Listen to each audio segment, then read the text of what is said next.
In today's video, I'm going to be back in realistic car driving with the Maserati Mc20, and we're going to be using it for a comparison at the stock performance versus the tune performance. So with that being said, let's get straight into it. Now we're going to be doing the stock performance first. So we're going to be seeing how long it takes to get to the top speed and what the top speed is. Then I'm going to tune it up and do the same thing. And at the end, I'm going to do the chart summarizing everything. So let's launch this thing in 3, 2, 1, go.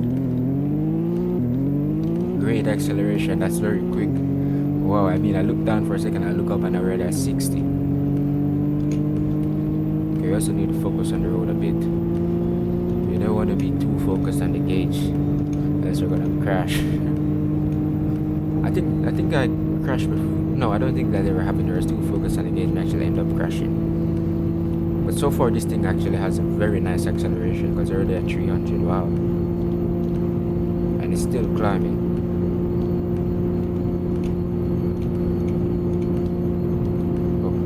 Like it's topping out at 329 pretty much. I don't think we're gonna be able to go over that yet until we tune it up.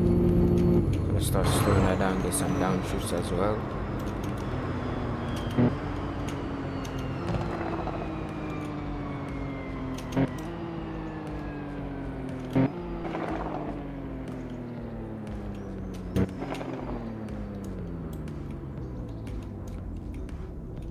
Nice.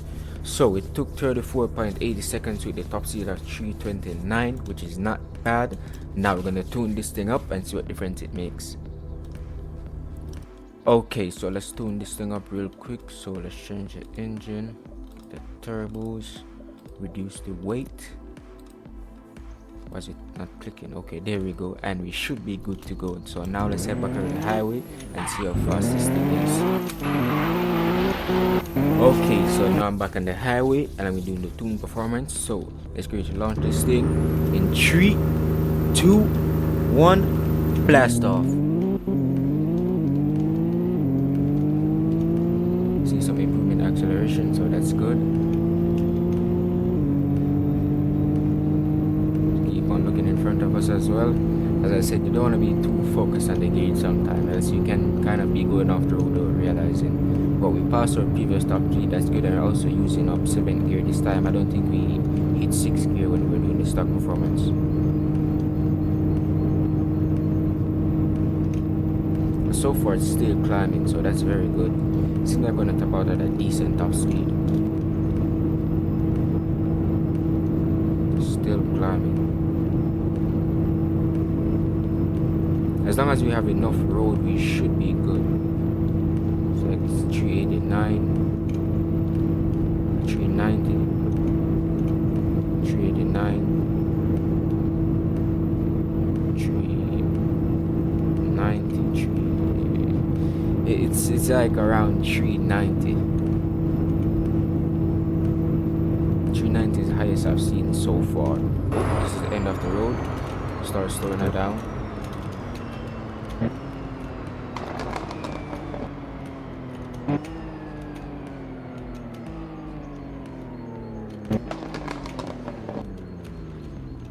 But 390 was the highest I saw before, but it was like touching 390, then went back to 388 and stuff like that. It was all over the place.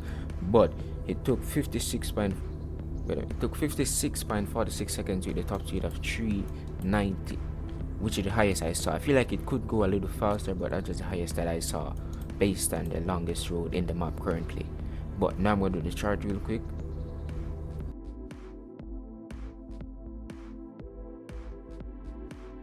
Yeah, so as you can see, there is a major difference in the top speed. The acceleration, I mean, it still had decent acceleration, but it did kind of take a longer time. But considering the fact that it's taking a longer time to hit the top speed, which is a higher top speed, I think it's reasonable. So I'm not going to say it's bad or anything like that, but I do love this car, especially the sound and the look. I love this thing. I've never seen one of this in real life. I hope I do, but I definitely love this thing. And it's definitely very fast, but it also costs around 500k. So this is not a starter, like a friendly starter car. This car is kind of on the expensive side. It's not the most expensive, but it's definitely not very easy to get.